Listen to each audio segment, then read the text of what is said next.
They say I make them feel guilty, but no.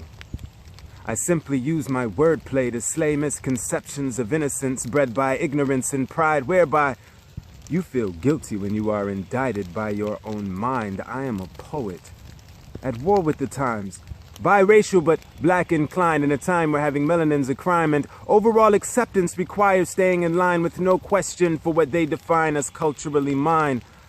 Your guilt comes from the truth your heart knows, but brain decides to ignore when I tell you I'm a vegan and I really try hard not to take lives anymore.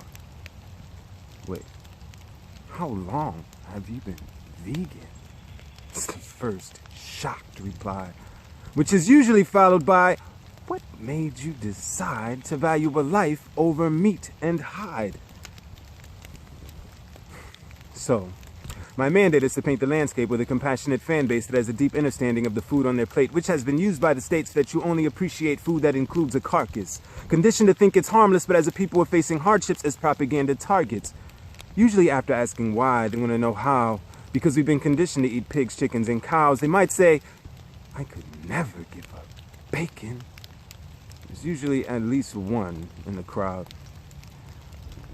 But the how is unimportant if the why is understood, because there's millions of healthy vegans, so it's obvious you could, but you'll never find a way without a reason to, so I'll give you 3. And to make it meaningful, let's start with our mother, this great planet of ours. Your plates do her more harm than the CO from your cars. Emissions from the farms release methane in the skies, increasing your carbon footprint by at least 3 times. In the meantime, we are eliminating tree lines to accommodate weak minds who value taste buds and fashion over their home and their compassion. It requires 4 times the water to sustain your life versus mine. We talk about a Flint water crisis, but wastewater to die in California be like, you cannot water your grass. You can give water to a pig, but only if you let someone eat its ass. Which brings me to number 2. The animals, my dude. I mean, they really shouldn't have to suffer for you to enjoy your food. Remember, Michael Vick's a villain for his treatment of dogs, but Whole Foods makes millions and does more harm on their farms. The chickens are debeaked, the pigs they castrate, the bulls violently raped and forced to ejaculate to impregnate the cows who get carved down to steak. Out of sight, out of mind, but that's the violence on your plate. Now, for number 3, according to the CDC, almost half of all Americans have a chronic disease.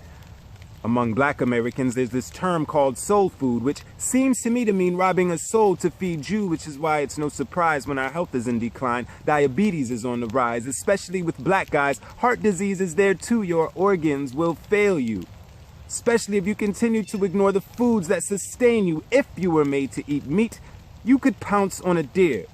Brother, that deer would whoop your ass without a gun or a spear.